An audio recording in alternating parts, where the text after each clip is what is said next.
What's up, guys? Happy Saturday. Welcome in to another episode of the Daily Juice Podcast. My name is Matt Perrault. You guys can follow me across all of my socials at Sports Talk Matt, and we're back. Finally. I told you the slump buster would work. No sling, no problem. 3-0.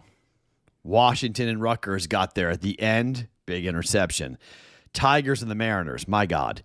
It's 11 p.m. Pacific time. The game just got over. Late night on the East Coast. Vegas was easy. That was a laugher. Congratulations to the Vegas Aces. Their third championship in 4 years. Their dynasty is secure.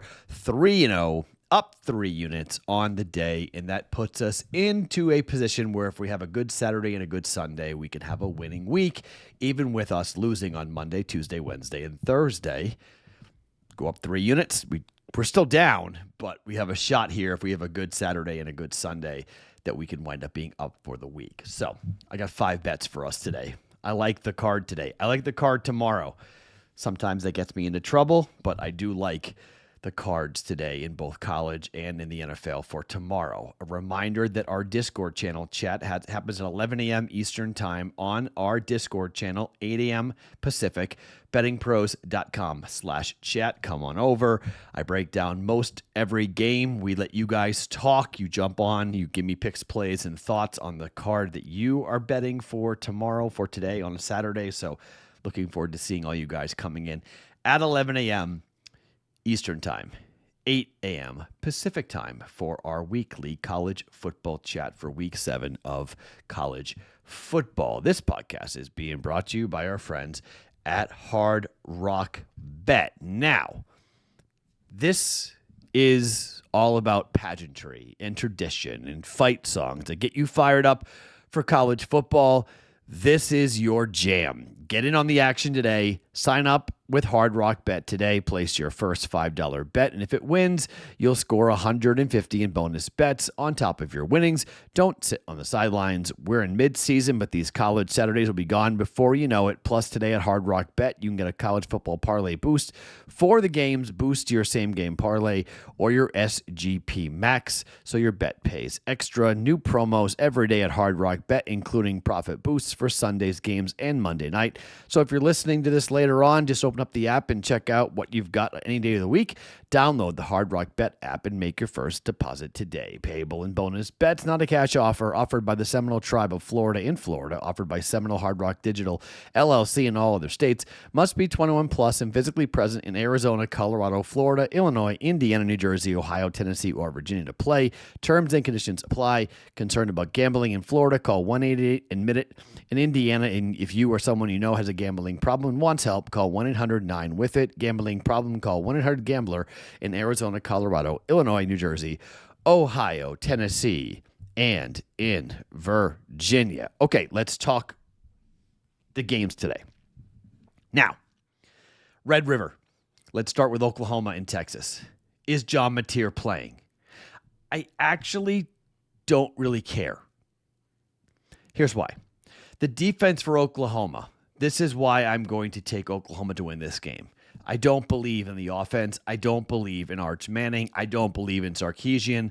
They've played 2 defenses that are really good this year, and they've lost them both. Now, both were on the road, but they weren't pretty.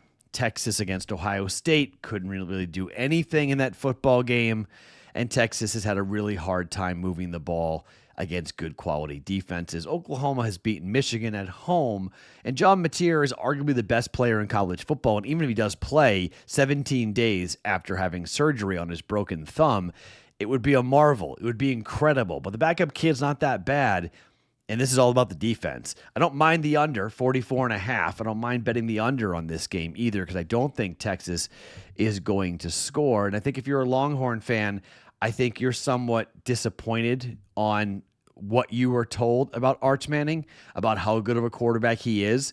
And I think Brent Venables has one of the better defenses in college football, and I think Texas is going to really struggle. I don't need to worry about points. I don't need to worry about point spreads. Just a straight money line play on Oklahoma. Heck, could be a pick 6 for Oklahoma. Their defense could make a big play to set up the offense. I like OU's offense with or without Mateer, but I love OU's defense. I do not like Texas's offense. I think they lose another one here. I think Texas falls with 3 losses before we get to Halloween, which is insane if you think about a team that was ranked number 1 in college football preseason. Give me Oklahoma. Oklahoma on the money line here at minus 110. Let's talk about UNLV in their game against Air Force coming up here for today. The Rebels have been really explosive on offense, but so have the Falcons. They have played pretty well recently, but they lost to Navy in their last game, which they could be somewhat disappointed after losing the Commander-in-Chief's trophy. UNLV is 4-1 ATS on the year, and UNLV has been playing really, really well this year. Only 2 home games, but 4 straight games they have covered. They didn't cover against Idaho State. That was like the weird first game for the Dan Mullins era, and they won by 7 as 30-point favorites.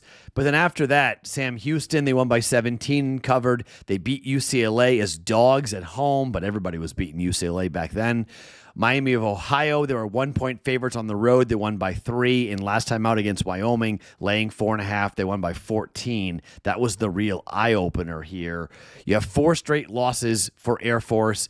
They're 1-4 against the spread over those games. They lost to Utah State and didn't cover, Boise State and didn't cover, Hawaii didn't cover, and then on the road they were catching 13 and they lost by 3 to Navy, so they did cover. But here they are now catching 6.5 from UNLV. The first move was to the dog. I don't really understand it given the way that UNLV has played and the way they've played at home. This is a 3:30 Eastern time kick, so it's a game that I think I might meander my way over to and take a look at some point if I have some free time to go over and see it. But I think UNLV wins by at least by a touchdown. Now that game has dropped below 7 and we're down to 6.5, I like UNLV. Give me the Rebels minus 6.5 at home against Air Force. We're gonna lay it. Number 3, 4, and 5 bets are coming up here in just 1 second. But before we do that, let me remind you about the upgrade that's available right now for BettingPros Premium. You get 6 months for free. Just make a deposit and place your wager at a partner sportsbook. Premium gives you access to the sharp AI tools, betting systems, prop bet cheat sheet, and the same game parlay builder. All you need are the tools to make you a smarter, better. Claim your upgrade now at bettingpros.com/premium. bettingpros.com/premium. At some point, and I'm not sure when I'll do this, but at some point I will get into the betting systems off the app. If you haven't downloaded the app, you really, it's got a lot of really cool things, and there's some cool features actually that are coming down the pike as well, but more like curated picks that you can jump in on yourself and grab for yourself. And I was fooling around last night, looking at some of the plays that what is being recommended to me by the app. And there's a system about playing at home for in college that like I have to find ways of like explaining this to you guys, because I actually was like really stunned. Only 4 people were following this system, and I was like, wait a minute, how is that possible? But it was really profitable for teams at home that are either, it's basically against the spread bets for teams at home. At some point, I'll explain how to play it and the ways to get into it, but download the app and fool around with some of the custom recommendations. It curates bets that you're going to like. And you also can search it by bet type. You can search it by recommendations on college football and whatnot. But the betting systems that it recommends are pretty cool. And we are not doing a good enough job of highlighting or explaining to you guys how profitable. The one I found last night since the start of the college football season is up 39.5 units. So pretty good. Pretty good run that it's been on so far. Let's continue talking about picks and plays here. Like I said, the first 2, Oklahoma money line and UNLV laying 6.5. Let's talk Michigan and USC. Total opened at 55.5 and now has been bet up to 56.5. USC is 4-1 to the over. Michigan is 3-2 to the over. USC at home is 3-0 to the over. Michigan State went over by 20. Georgia Southern went over by 17.5, and Missouri State went over by 26. This number being 56.5 is the lowest or nearly the lowest so far this year. Michigan State at home on the 20th of September, it was 56. 45-31 final, went over by 20 points. For Michigan on the road, it went under against Wisconsin in the last game, 24-10, but that was more that Wisconsin doesn't have a lot of offense. Nebraska went over by 9 points. The Oklahoma game went under because, Michigan didn't score. They got held to 13 points in that game, but this is a team in Michigan that's facing an offense with a really good quarterback, former UNLV quarterback in Maeva, and 2 NFL wide receivers. Michigan, I think, is going to be able to move the football at will here on USC. I don't like Lincoln Riley's defenses. I haven't liked really ever Lincoln Riley's defenses. I think Michigan money line is a good look here. I think it's possible, but I think the game goes over. I think we're going to see a ton of offense here between these two football teams. I don't think this is going to be a typical Big Ten game. We bet the under 60.5 between Washington and Rutgers last night. That game almost went over. It would have gone over 56.5. Michigan and USC, we're going to go ahead and play the over. I think we see a lot of offense here for both these teams, not a lot of defense. Michigan, USC, over 56.5. Arguably the game of the day is Indiana at Oregon. Say that again, huh? That's a wild statement, but it is true. Here's the deal. I don't buy Indiana as of yet to go to one of the most difficult places to play in college football, to go across the country and to upset the Oregon Ducks off of a bye. You could say, well, Matt, they're riding high after what happened up against Penn State, and they're going to be having a letdown. I don't think so. Okay? I don't think so. Game day is in Eugene. Oregon is 4-1 ATS, and they're 3-0 at home ATS. They've beaten Penn State. They've beaten Northwestern. They beat Oklahoma State. They beat Oregon State. Is that a great murderer's row of competition? No. But who has Indiana played? They beat Iowa by 5. They beat Illinois by 53. Great. That's Illinois. Indiana State, Kennesaw State, and Old Dominion. Okay. So you could hang a huge number on Indiana State and a huge number on Illinois, and then you squeak by Iowa.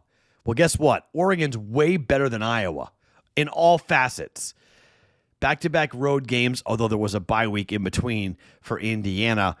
I just think this is a baptism by fire in a lot of ways. That all of the Kirk and Eddie talk and everything else that's gone into Indiana, yeah, Indiana's good, but Oregon's speed winds up winning this game in the end, and I'm going to lay the 7 points. The number opened up at 9. All the money came in on Indiana. The books in some way might need Oregon at the end of the day, given how much money has come in on Indiana. I'm comfortable taking the Ducks and leading the Ducks at home. I'll lay the 7. Indiana -7 at home for 1.1 units. And speaking being at home, I got this pick from from the system play I was talking about on the BettingPros app. Auburn at home up against Georgia. Georgia is only covered in 4 of their last 14 games. That's not good. Georgia has not been good against the number this season. Georgia's 1-4. On the road, they are 0-1. They're 1-3 at home. Auburn is 0-2 at home. They didn't cover against Ball State or South Alabama. Not a big deal. Those lines were 42.5 and 26.5. They're catching 4 points now. I don't know if Georgia is going to be able to move the ball at will against a feisty Auburn team, and I've liked what I've seen out of Auburn. I faded them against Baylor, and I was wrong. I watched them against Texas A&M. They covered. They lost by 6 on the road as 6.5-point favorites. It was a push on the road against Oklahoma, a game that we got very lucky. Remember, we bet the 6 and that safety at the end. They should have covered against Oklahoma. They did cover against Texas A&M. I think Auburn is better than people think. I think Georgia's a bit down than what we thought it was going to be this year for Georgia. They won on the road at Tennessee, but the line was 3.5. They won by 3. This is very well another 3-point game. They lost to Bama by 3 at home. Here comes Auburn. I think this is a 3-point game one way or the other. And if I can get Auburn +4, I'm going to take the Tigers. Give me Auburn +4, War Eagle at home to go ahead in the oldest rivalry in the South to either get an outright win or to lose the game by 3 points up against Georgia for today. So the plays for Saturday: Oklahoma money line in the Red River. UNLV laying 6.5 at home against Air Force. Michigan and USC over 56.5. Oregon at home against Indiana laying 7, and Auburn catching 4 at home up against Georgia. I will talk to you on the Discord channel. Chat at 11 a.m. Eastern time on our Discord channel to get there. bettingpros.com/chat. My name is Matt Perrault. Follow me across all my socials at Sports Talk Matt every morning, wherever you guys get your podcasts. It is the Daily Juice.